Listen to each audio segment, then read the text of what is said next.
So it looks like we are live. So good morning, everyone. My name is Monica Rojas. I'm the Membership and Inclusion Specialist at Palm Beach Tech. And I'm going to go ahead and get ready to share my screen. So we have some awesome guests today. We have Valerie, who's actually in Washington, D.C. right now. And then we have Lindsay joining us from New York City. Woo. All right, so this is today's workshop. It's time management in an online course, and it's led by Flatiron School. So for those that don't know who we are, we're Palm Beach Tech.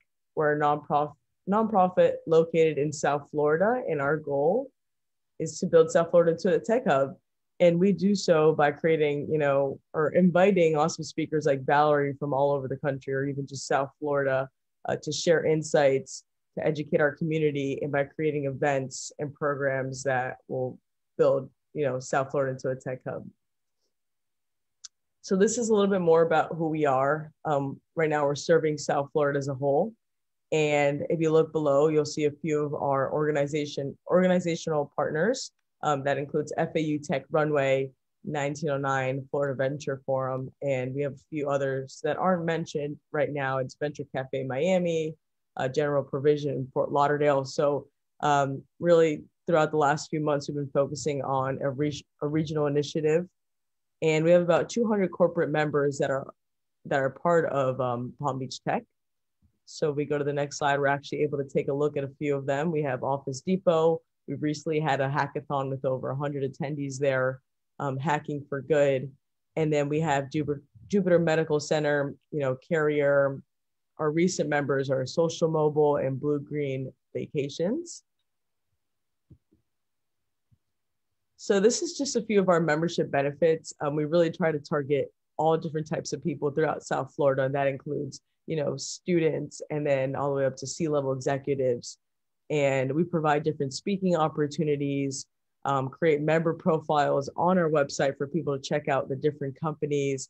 We do job listings and resume distributions for, our tech talent and uniting and bridging the gap. And we also do member spotlights. So when we have awesome members doing awesome things, of course, we have to highlight them.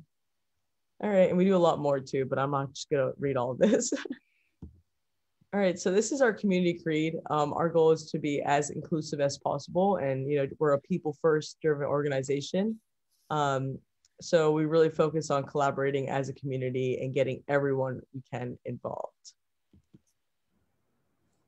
All right, so these are a few of our events. I actually have to fix this slide. It looks like it's a little bit off, but we have about 4 events per week.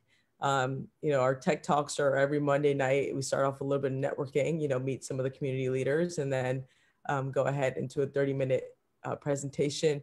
Community coffees, those are more of like a panel discussion. So those are definitely interesting talks where we bring in experts from sometimes all over the country as well.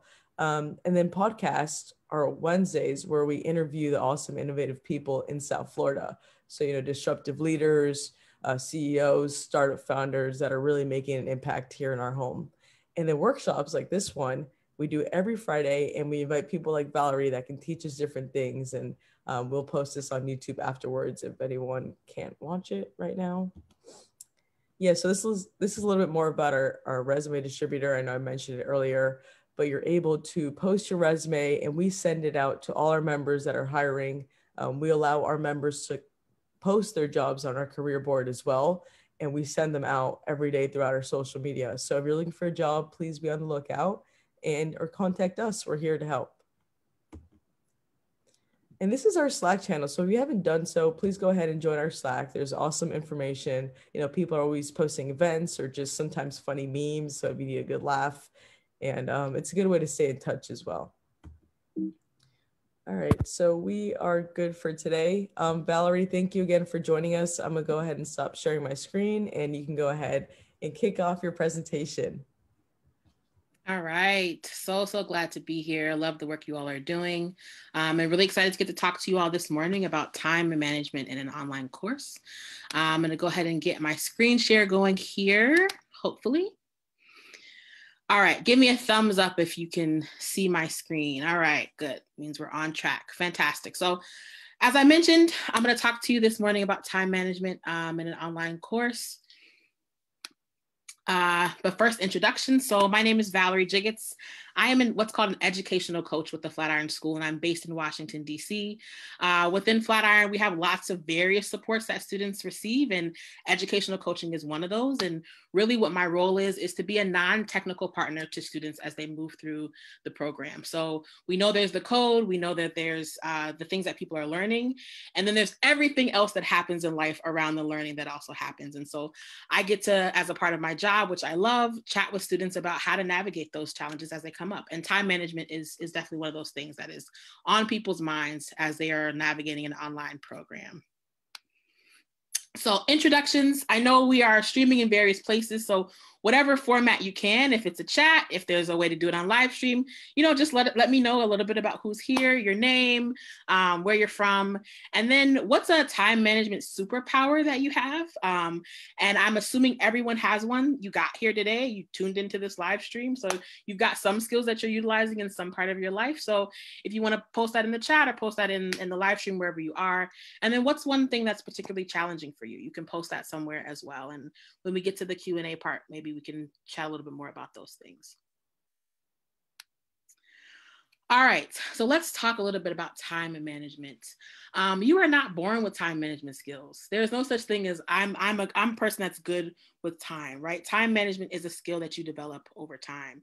When I first got started in my career early on, as I started getting more opportunities, I was struggling with trying to figure out how to manage everything. And so I went to someone I know, a mentor who I felt was really good at this, and said, look, you're really good at this. You seem to enjoy it. Tell me your secrets.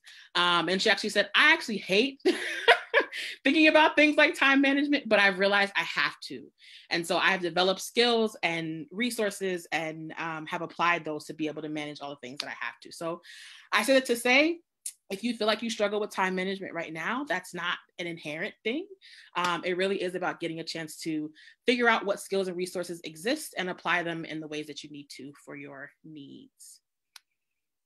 So in my talk today, I'll talk a little bit about some specific tools around time management. I'll talk a little bit about building your time management habits. And then we'll have some time at the end for Q&A. And at any point, if there's any questions that come up, feel free to post them in the chat and I'll try to get to them as we go through. All right, so managing your time. We're gonna talk about prioritization.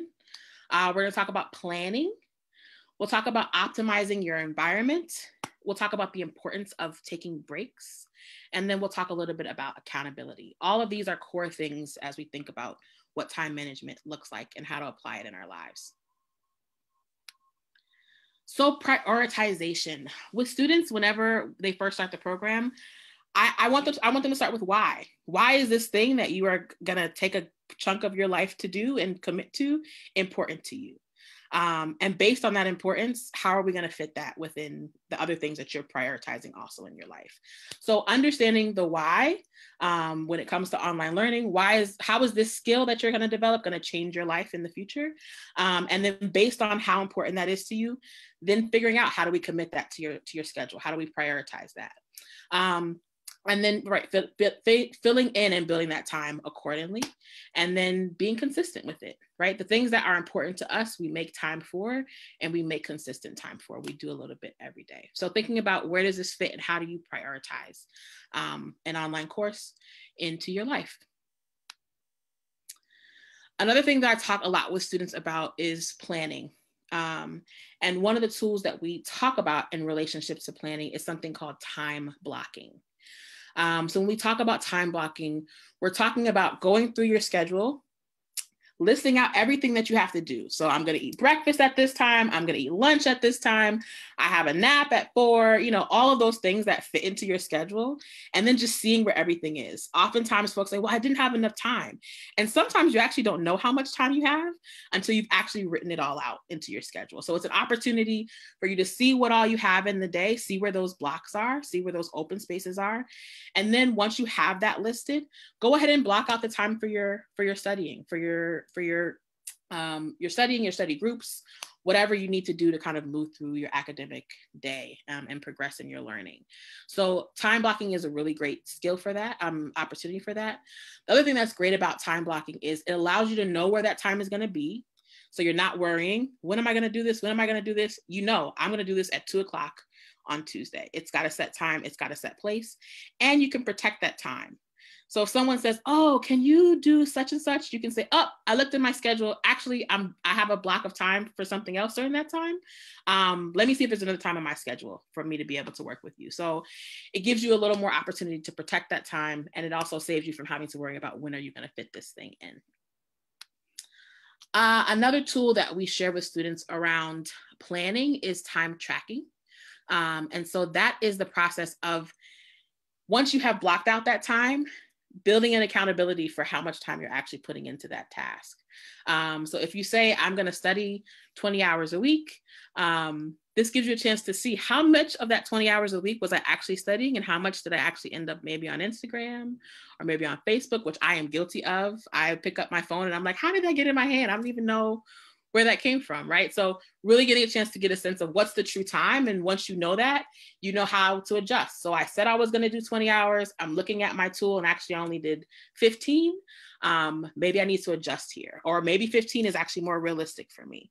So it just gives you a sense of how you're doing against that goal of setting out time in your schedule to commit to this. And these are just some tools that we have shared with students, not endorsing any of these specifically, but these are ones that students have said that they have used and found useful. Optimizing your environment. So this is something that we have all had to play around with a bit over the last year, for sure, as we are working from home. With Flatiron and the students that I work with, I've always worked in the online program. And so my students have always been studying from home. And so these are conversations we've got to have a lot over time. And so these are some of the things that have worked for folks, and things that I think we're all kind of figuring out as the year goes on. So in terms of working from home, having a dedicated space for yourself, and whatever that looks like. If you have an office, fantastic, that's great. That can be really useful. That allows you to kind of focus in. If you don't have an office, you can have a chair with tape around that chair. And this is my study chair and my study tape box. And this, when I'm in this chair and in this tape box, I know that this is time for studying. What it does is it ignites cues in your brain to say, okay, when I'm in this space, this is what I do in this space. And when I'm out of this space, that is my time to do anything and everything else. So having that specific time, having rituals throughout your day. When I was first kind of all working from home, when this year started earlier on, we had a streamer that we used from a birthday party. It was like a curtain, like a 1970s, really glittery kind of curtain. And so at the end and beginning of each day, we would walk through that curtain like, okay, I'm walking into work. And then at the end of the day, we'd walk out of it. We're walking out. Like that's the indicator to us that the day is started and the day is over. So having kind of rituals that will help to set your day, and having costume changes, which can be different these days, but specifically like getting dressed for school, if that's something that's going to trigger your mind that it is now time to go to school, and then putting on the PJs, right? Whenever you're done, like, okay, I'm done with that, I'm finished. So having that kind of, again, that indicator to you that we're starting this time, we're stopping this time. Make your priorities easier to access. So studying, making study an easier thing for you to do. Having cues, so having your computer open, right, and on the coffee table. Or having, if there's a book that you're reading, right, having that book open and on the coffee table or in the kitchen, or having sticky notes on your what is it called, your vanity in your bathroom. Just having that be an indicator that comes to you regularly that this is something that I'm supposed to do.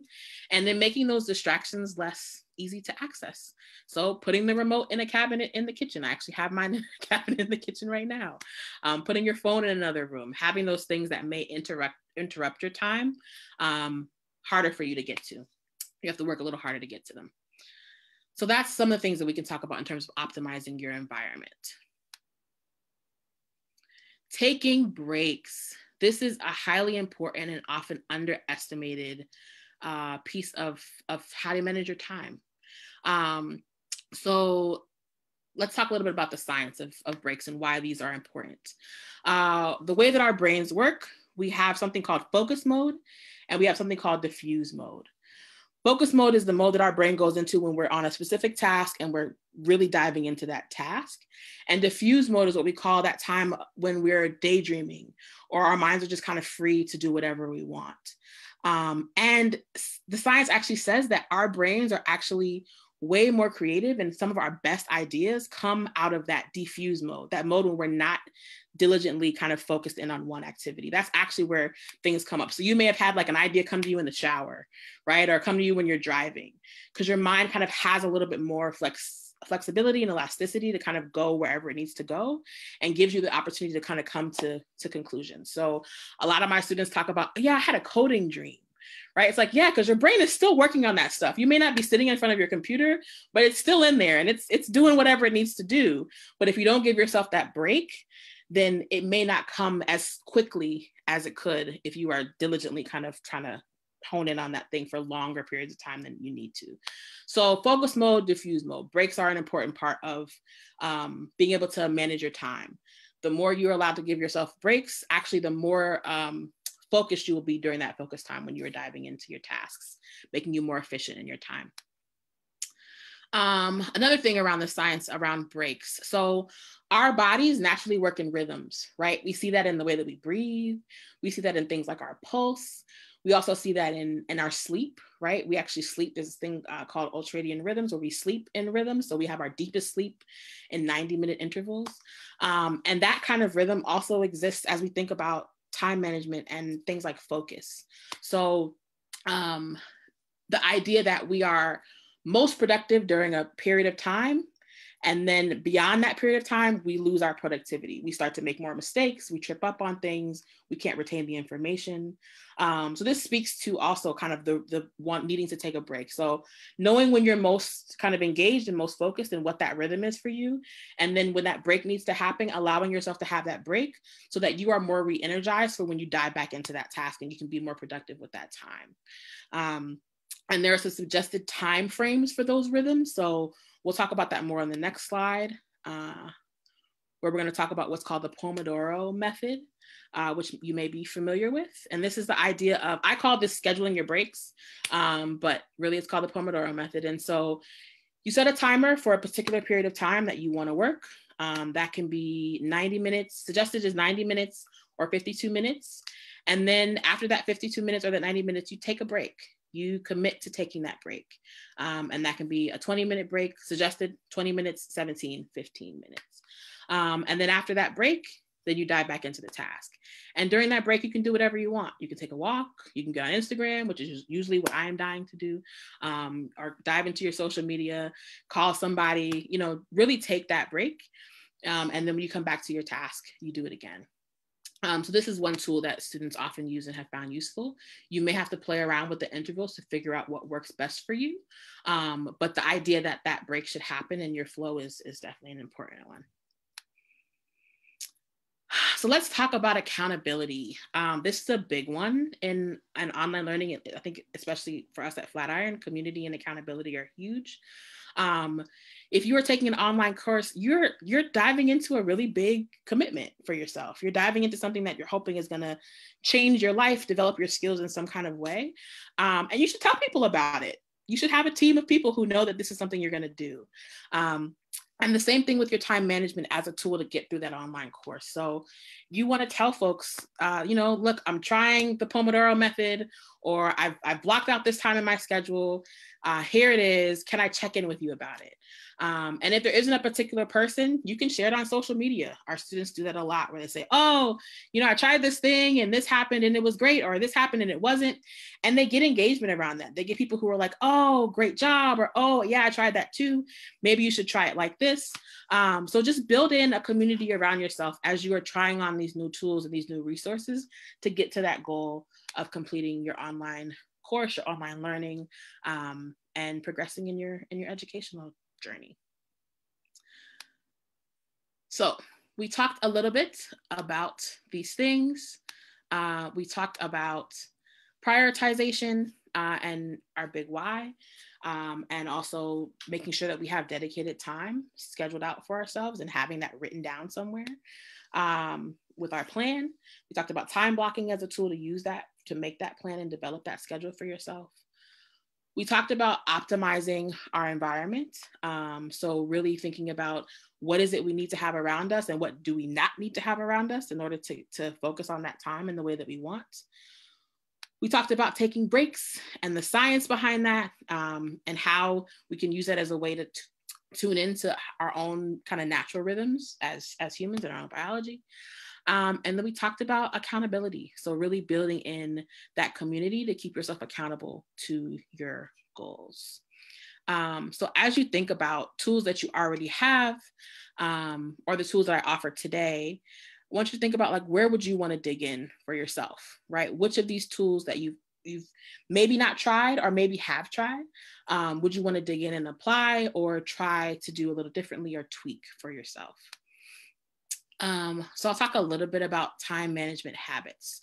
So I shared a bunch of stuff with you, maybe too much, but we can go back over it if we need to, if you have any questions. One of the big things about time management, or any tool, is you have to use it in order for it to work. And it's best to use it in exactly the way that it's described for a period of time before making changes, right? So I often talk to students who are like, yeah, I tried the Pomodoro, but actually I didn't want to take the break. So I didn't take the break and I kept going and it's not working. And I'm like, well, that's because that's not really a Pomodoro. So let's really try it the way that it's been designed. Let's do it 3 times. I tell people, let's try it for three rounds. And then let's see what works and what doesn't work. And then let's be strategic about what we want to change. So you have to actually utilize the tools, and utilize them the way that they're suggested, and then make adjustments if you need to. So do it at least 3 times before you try to change it. You have to be consistent in it. It can take a while for a new practice, for you to start to see the benefits of a new practice, right? We talk about, in building any kind of habit, it can take about 20 days before you see the results. If you think about things like, nutrition or exercise, it takes a little while before you start to see that muscle coming, pumping out of your arm a little bit, right? So you have to give it a minute for it to settle in. And then you have to actually reflect on, okay, is this working for me or is it not? And what do I need to tweak? So give yourself a little bit of time and be consistent with that. And then you have to build in accountability. Whether your accountability is external, whether you're the kind of person that you kind of like the pats on the back, you like the celebrations with other people, you can build that in with folks that you know. I have a student right now who they have like a weekly phone call with a friend of theirs who has a similar goal, and they just say, okay, how'd you do? What worked well, what didn't work well. Or if you're an internally accountable person, then you can figure out ways to be internally accountable to yourself. So whether that's a reminder on your calendar where you're going to just reflect on how this went or didn't go, whether that's a checklist, right? I checked everything off this week and that feels fantastic for me. You want to build in your own accountability. All right. So that is most of my talking at you today and the spiel I have for you around time management. You want to remember to try what works for you, try different things, and be patient. Give yourself some time for those things to develop. Be consistent. So you want to do this consistently over a period of time. You want to protect your time. Your online studies are important. You've done this for a reason. And so that time should be protected. It shouldn't be moved around for other things if it doesn't need to be. And then you want to incorporate accountability and celebration. So you want to be sure to have folks who know that this is something you're doing. You're setting a goal around time management. You're trying this new tool. And then you want to be sure to celebrate the small wins. Like, oh, I got through 2 Pomodoro reps. Yay, maybe it's time for, I don't know, a break. No, you already had the break in the Pomodoro. Ice cream, or I'm not sure. Whatever is kind of something that would be celebratory for you.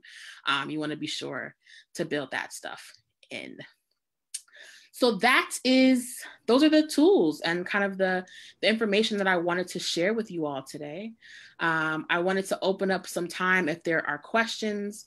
I have questions if there are not questions. I want to hear from folks too. So yeah, I'll stop sharing for now and then just see if there are any questions that folks have about time management or the online studying. Awesome. Thanks, Valerie. Yeah, we do have a few questions. So the first one, it was 1 second, let me pull it up. How long is the maximum to-do list? Like, how many tasks are appropriate to include? Yeah, it's a really good question. I have found with folks in their to-do lists, that you sometimes have to prioritize your to-do list.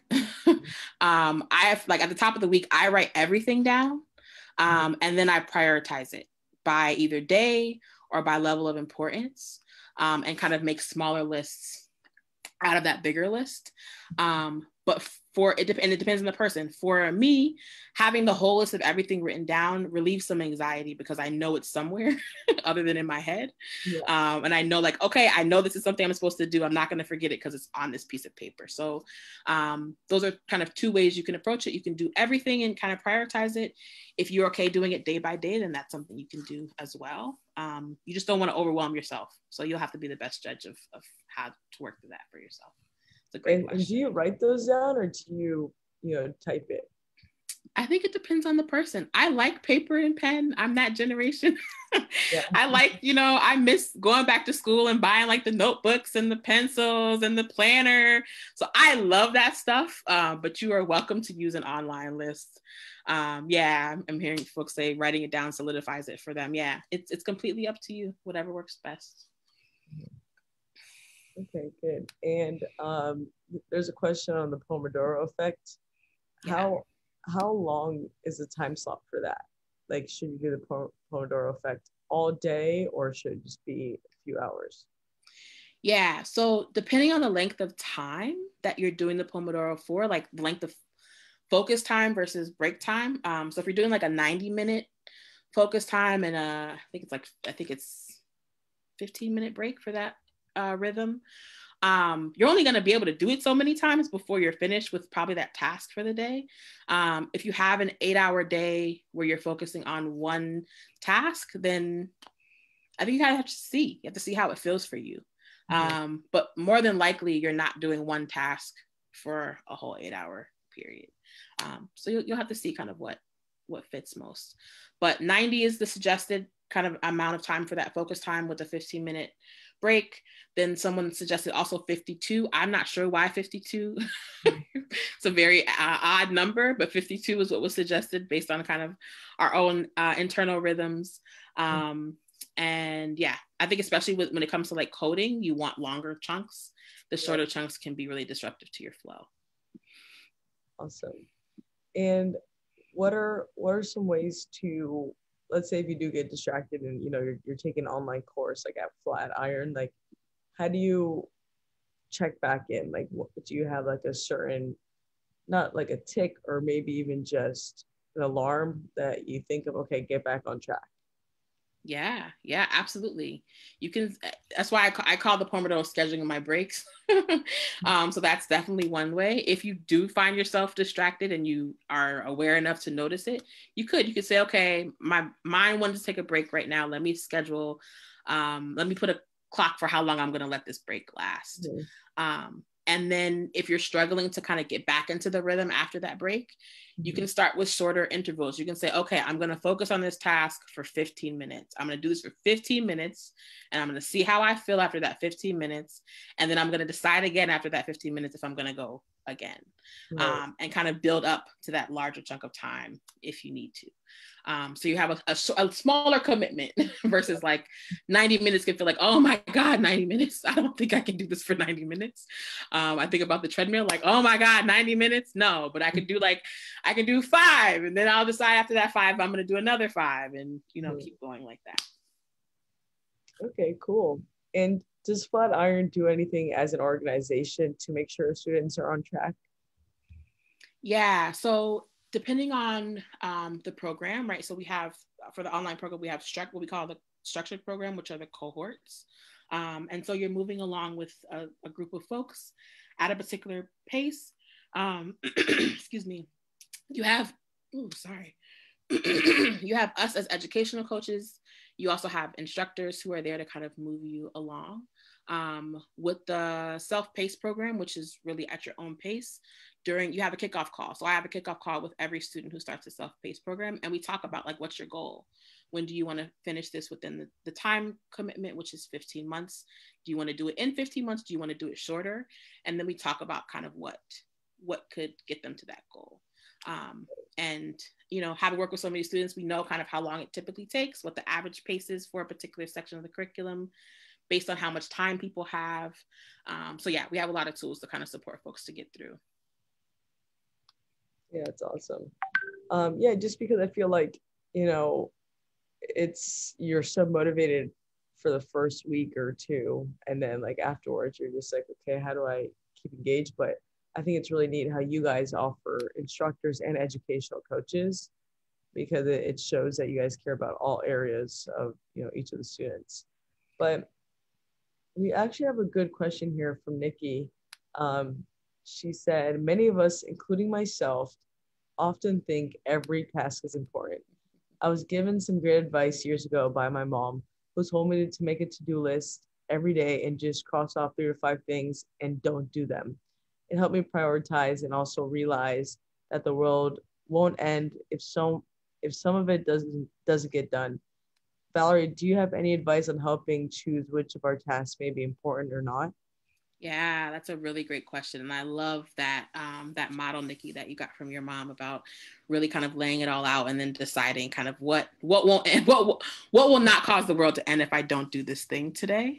Love that framing as well, because that can be hard. It can be definitely hard. One of the things that is talked about often in time management is what we call like the big rocks, right? So like, what are those tasks that if I don't do these, everything else won't happen, right? Like, I can't do the next big things that are important to me. And the imagery is often like, you know, if you have this tub and you have sand, you have little rocks and you have big rocks, like how would you go about putting those things into that tub so where everything would fit? And you have to start with the big things. You have to start with the big tasks, and then all the little things can fit in around them. So I think, you know, what I like about what Nikki's mom suggested is you really have to sit down and actually go through and have that conversation with yourself.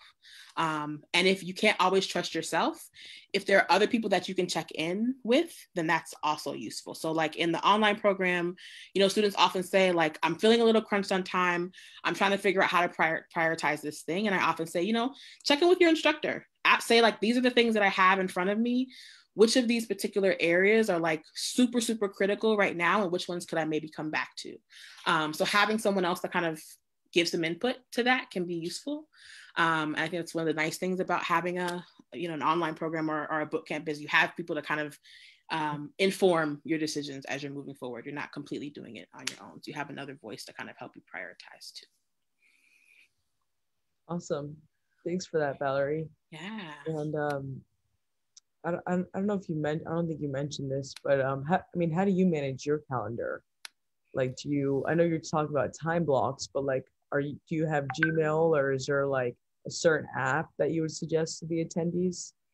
Yeah, so I use Gmail. I use Google Calendar because it's what's used in most most of the places that I'm working.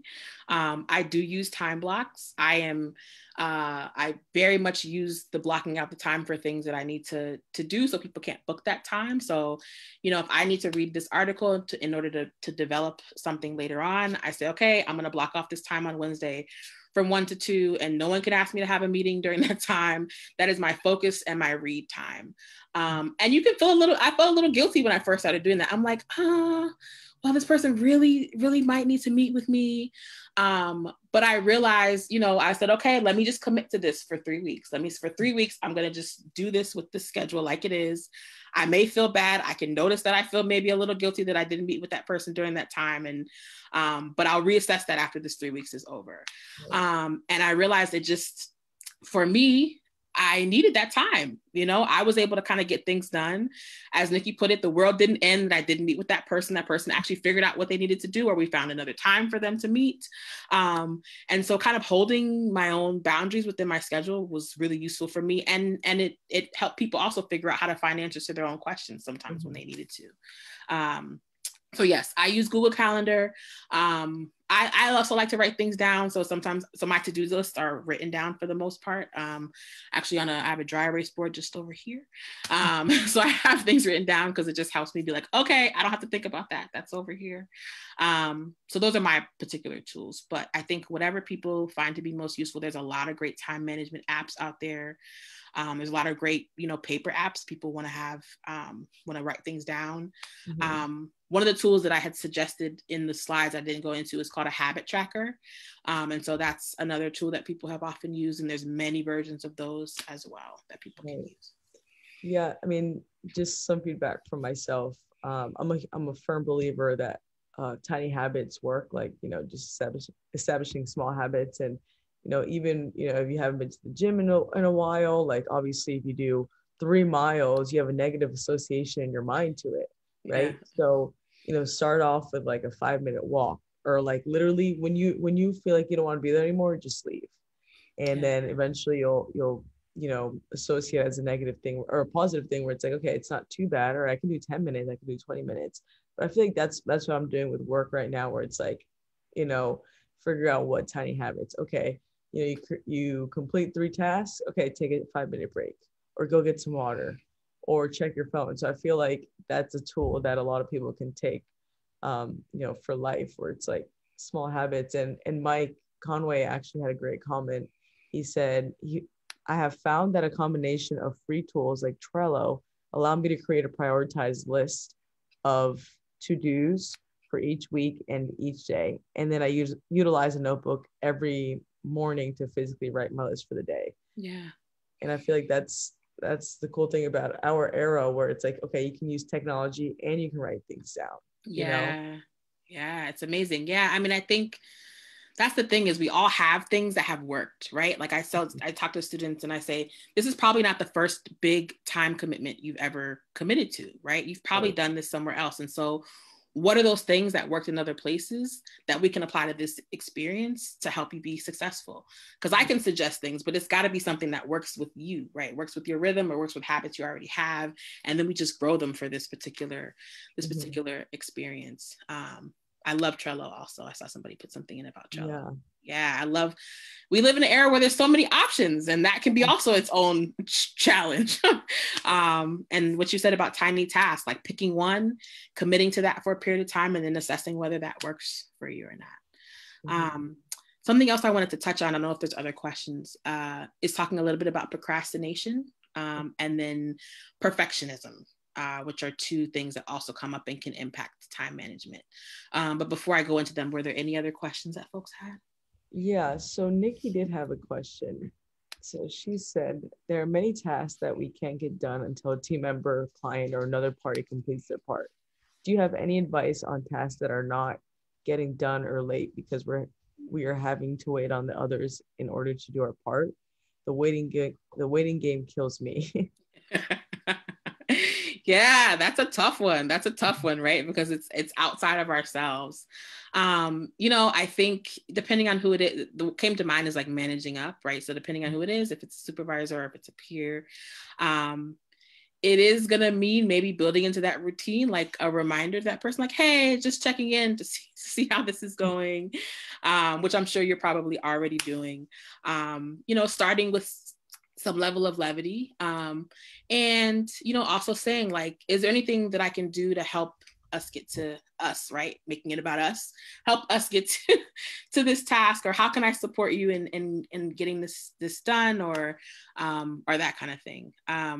But it is a bit of a challenge when we have folks outside of ourselves. Ultimately, it is a waiting game, but I think having reminders, offering to think about it with that person, is there something that I can do to help get this finished, are 2 things that I have tried in the past. Oh yes, Trapper Keeper with the Lisa Frank on it. Am I dating myself? Probably. I definitely had a Lisa Frank Trapper Keeper. Great questions. Yeah. We did have one question on Facebook. It was, I usually distract from my work every 15 minutes. Any more suggestions to keep more focus? Yeah. I think if you know there's a 15-minute rhythm, that's something to pay attention to. And it could be just, trying to increase it by, like 3 minutes at a time, 5 minutes at a time. I did 15, I'm going to try 20 this time. And you may stop naturally at 15, but you can say, okay, I got to do another 5. And just trying that. Again, smaller builds over time and see how that goes. The other question you may want to ask, and this kind of leans into the procrastination, is like, is there something about this task in particular that I am not attached to? What is it about this task that I can't seem to focus on it for a longer period of time? What questions are going unanswered here that I feel like I can't really dive in? And then again, that speaks to procrastination. And we often say that that's actually probably more of it actually can be an emotional problem more so than it is actually about the task at hand. And so what I often suggest to people is to ask yourself that question. What is it about this task that I don't want to do it right now, or I'm struggling to focus on it for a longer period of time? What do I need to know, or what's missing from this piece of information? And answer those questions for yourself. So it could be, I don't feel clear about what it is I'm doing. Or it could be, I'm hungry. I need a snack and I can't do this right now. So kind of having those conversations with yourself, figuring out what the why is, and then trying to see if that's something that you can answer. I don't know what I'm doing. I'm not clear. Maybe I need to ask a question. Maybe I need to ask for a little more clarity on exactly what this thing is. Or it feels really big. It feels super overwhelming. That's why I'm procrastinating. How can I maybe break this up into smaller tasks?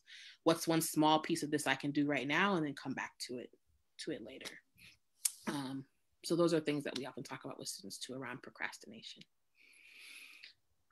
Awesome. Yeah. Well, it looks like we don't have any more questions. Let me see. Does anybody have any more questions? Speak now or forever hold your peace. Forever hold your peace. All right. So let me just check Facebook and LinkedIn real quick. Yeah. I can talk just briefly about perfectionism, because that's another piece that comes up and can impact time management. And that really, in terms of time management, that's the way that it impacts time management is around that break piece, right? So not being as productive, possibly having your wheels spinning and you're not actually moving forward. So we often say all movement is not necessarily forward movement. And sometimes that happens, for example, if a student has a project, right? And they want it to be exactly right. They want it to be the best project that's ever existed in any project ever. And what we know about this industry is, right, there's always room to grow, right? We're always going to iterate, we're always going to build, we're always going to change. And so that's something that comes up a lot and can delay folks in terms of progression and time management. And, I think one thing is building in those breaks. 2 is remembering what the task is at hand, like what were you asked to do, and how do you hit at minimum what you were asked to do, and then knowing, that this is something you can come back to. This is never going to be kind of a finished product. So that's some of the stuff that we talk about often with students in terms of just beginning that conversation around perfectionism and how that may impact time management too. Awesome. And Mike had a good comment here. I suffer my fate with perfectionism. And then Nikki mentioned, oh my goodness, I used to be really bad with perfectionism. I use the word, the world won't end idea to get myself past some tasks and realize that they don't all need to be perfect to be impactful. Absolutely. I'm loving this. The world don't end. So this is also like, we also talk about, what do we call them? Anchor statements, right? Or impact statements. And I'm hearing Nikki's, that's one of them, right? So what is that phrase, or what's that thing that's going to remind you what you need to be reminded of in the moment when you need it? And it sounds like that's a good one for Nikki. I encourage folks to come up with their own, right? Like, the big why becomes one of those too. Like, why am I doing this? So when you're feeling stuck and you don't want to do this thing, I'm doing this because it's going to get me to a better job, or it's going to help me make more money, or it's going to help me provide for my family. Like, figuring out what is the reason that you're here, have that be a statement, put it all over, put it in your car, put it again on your vanity, what is this called? A medicine cabinet, and have that around you. So I'm a high believer in anchor statements for sure, yeah. To kind of get us through. Yeah, kind of like know your why, remember why you started. No, this is great, Valerie. I'm so glad that, we had this discussion, especially right now when, we're getting ready for 2021 and, New Year resolutions are coming in and, figure out some strategies. So, I appreciate you joining us from DC and, Lindsay, thank you for inviting her. I know you're in New York City, and we're all here in South Florida, but yeah, I hope everybody has a great weekend. Valerie, if you have any last words for the group as well, No, it's been great to be with you all. I've enjoyed this conversation so much, cheering you all on and whatever you're taking on as this year closes out and whatever you're going to take on in the new year as well. Thanks so much for having me. Awesome. Thank you, Valerie. And I will be sending out a follow-up email to all the attendees with a link to this recording and to you guys as well. And I hope everybody has an amazing weekend. All right. Bye. Bye.